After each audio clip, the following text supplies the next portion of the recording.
అందరికీ నమస్కారం. ఏదైతే గీతా కార్మికులకు మద్యం దుకాణాల్లో 10% వాటా ఇస్తానని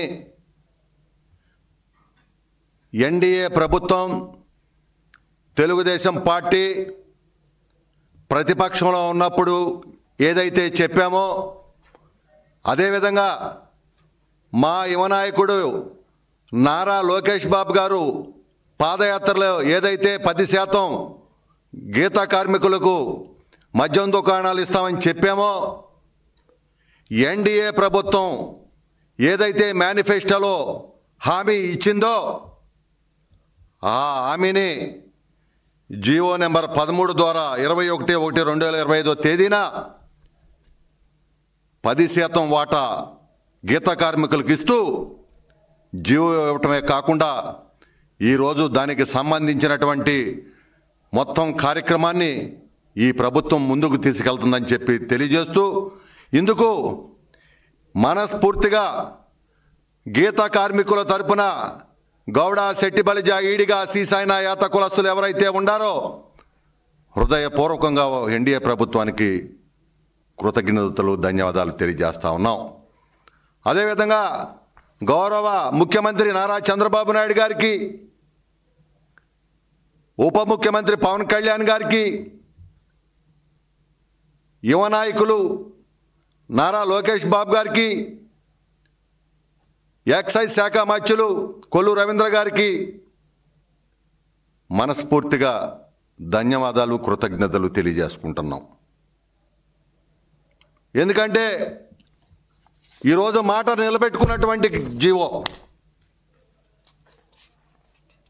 గౌడ కులస్తులకు ఆసరా, గౌడ కులస్తులకు ఒక అండ, చెప్పిన మాట నిలబెట్టుకున్నటువంటి ప్రభుత్వం ఎన్డీఏ ప్రభుత్వం. ఏదైతే 10% అని చెప్పామో ఈరోజు రాష్ట్రంలో 3,396 ఉంటే 335 షాపుల్ని గౌడ కులస్తులకు ఇవ్వటమే కాకుండా ఈరోజు గీత వృత్తి పూర్తిగా కనుమరుగైపోతూ ఉంది. గీత వృత్తి కనుమరుగైపోతూ ఉంది.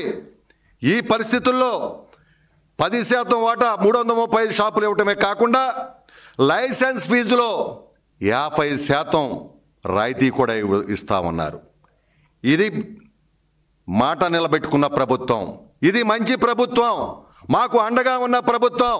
మా గీత కులాలను ప్రోత్సహిస్తున్నటువంటి ప్రభుత్వం. మేము శిరస్సు వంచి నమస్కరిస్తా ఉన్నాం ఈ ప్రభుత్వానికి. ఇవాళ చెప్పిన మాట నిలబెట్టుకున్నారు. గతంలో మనం చూసాం వైసీపీ ప్రభుత్వం ఏ విధంగా చేశారు, లూటీ చేశారు ఈ రాష్ట్రాన్ని. తెలుగుదేశం హయాంలో ఎన్డీఏ ప్రభుత్వంలో గీసేవాణిదే చెట్టు అయితే దోపిడీ చేసేదే పాలసీ అనే విధంగా ఆనాడు జగన్మోహన్ రెడ్డి ప్రభుత్వం మొత్తం సొంత వ్యాపారంలాగా మద్యం దుకాణాలు చేశారు. ఆ లెక్కర తాకి కొన్ని 50,000 పైచీలకు చనిపోయారు. అదేవిధంగా లక్షలాది మంది రోగాలను బారిన పడ్డారు. అంతేకాదు ఇవాళ ఏదైతే గీతా కార్మికులు ఉన్నారో వాళ్ళని నానా ఇబ్బందులు పెట్టారు వైసీపీ ప్రభుత్వంలో. ఎందుకంటే ఆనాడు ఉమ్మడి రాష్ట్రంలోనే డాక్టర్ రాజశేఖర రెడ్డి గారు ముఖ్యమంత్రిగా ఉన్న టైంలోనే 50 కిలోమీటర్ల ప్రాంతంలో పట్టణ ప్రాంతంలో ఆ లోపు ఎక్కడా కూడా వ్యాపారం చేయటానికి లేదు, కళ్ళు గీయటానికి లేదని చెప్పి జీవో తెచ్చారు ఆనాడు. ఆ తర్వాత జగన్మోహన్ రెడ్డి గారు ఆయన ఈ కళ్ళు దుకాణాలకు 100 కిలోమీటర్ల దూరంలో వరకు కూడా వ్యాపారం చేయటానికి లేదని ఆయన జీవో తీసుకొచ్చారు. ఈ విధంగా గీతా కార్మికులను ఇబ్బంది పెట్టడమే కాకుండా చెట్టుపై పడితే ఒక పాలసీ తెచ్చాడు ఆయన. గతం తెలుగుదేశం ప్రభుత్వం చెట్టుపై పడిన వాళ్ళు ఎవరైతే పడ్డారో 5 లక్షలు ఇస్తే మేము 10 లక్షలు ఇస్తామని చెప్పి ఆనాడు 55 మంది చెట్టుపై పడి నుండి చనిపోతే ఒక్క చనిపోయిన వ్యక్తికి కూడా డబ్బులు ఉన్నటువంటి ప్రభుత్వం ఈ వైసీపీ ప్రభుత్వం. అంతేకాదు కోవిడ్ సమయంలో కోవిడ్ వచ్చినప్పుడు నిజంగా కళ్ళు గీసుకొని బతుకుతూ ఉంటే గ్రామాల్లో నానా ఇబ్బందులు పడతా ఉంటే కళ్ళు గీటాకి లేదని చెప్పి కేసులు పెట్టి నానా హింసలు పెట్టారు వాళ్ళని. వాళ్ళు ఏం తప్పు చేశారు? ఒక్కడే వెళ్ళి గీసుకుంటాడు. అది ఆ రోజున నిజంగా చాలామంది శాస్త్రవేత్తలు చెప్పారు, కళ్ళు తాగితే ఇంకా మంచిది కోడి సమలని కూడా చెప్పారు. అంతేకాదు మా బిడ్డ అమర్నాథ్ గౌడ్ని అత్యంత కిరాతకంగా కేవలం తల్లి చెల్లిని ఇబ్బంది పెడుతున్నారని అడిగితే దారుణంగా హత్య చేస్తే కనీసం స్పందించినటువంటి ప్రభుత్వం ఆనాటి ప్రభుత్వం అని కూడా తెలియజేసుకుంటూ మమ్మల్ని కక్ష సాధించారు. మాకున్నటువంటి ఏదైతే నిధులు విధులు ఉండేవో మొత్తాన్ని కూడా తీసేశారు. కానీ తెలుగుదేశం ప్రభుత్వం గీత కార్మికులకు ఎప్పుడు కూడా అండగా ఉన్నటువంటి ప్రభుత్వం. ఎందుకంటే తెలుగుదేశం హయాంలోనే ఆనాడు 14-19 మధ్యన 50 సంవత్సరాలకే పెన్షన్ పథకాన్ని ఆనాడు చంద్రబాబు నాయుడు గారు తీసుకొచ్చారు. అదేవిధంగా ఆనాడు చెట్టు పన్ను ఉండేది, కిస్తీలుండే, అవన్నీ కూడా రద్దు చేశారు గీత కార్మికులకి. అంతేకాకుండా చంద్రన్న బీమా కింద ఎవరు పడ్డా కూడా 5 లక్షల రూపాయలు తాడి చెట్టు మీద నుండి పడి చనిపోతే 5 లక్షల రూపాయలు ఇచ్చారు. అంతేకాకుండా ఆదరణ పథకం కింద రెండో ఫేజ్లో సైకిల్ కానీ అదేవిధంగా 10,000 రూపాయలు క్యాష్ ఇచ్చి ఆ గీత కార్మికులకు 1,00,000 మందికి ఆ రోజు ఆదుకోవటం జరిగిందని తెలియజేసుకుంటూ ఆనాడు గీత కార్పొరేషన్ ద్వారా తాత జయప్రకాష్ నారాయణ గారు ఉంటే 105 కోట్ల రూపాయలు గీత కార్మికుల సంక్షేమానికి ఆనాడు ఖర్చు పెట్టడం జరిగింది. అంతేకాదు మహానుభావుడు అన్న నందమూరి తారక రామారావు గారు ఆయన ముఖ్యమంత్రి అయినప్పుడే గీత కార్మికుల గురించి ఆలోచించాడు.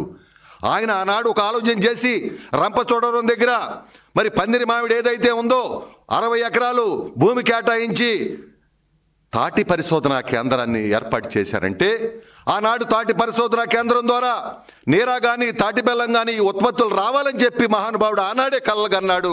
కానీ దాన్ని ఆ ప్రభుత్వం వచ్చిన తర్వాత పక్కన పడేసింది.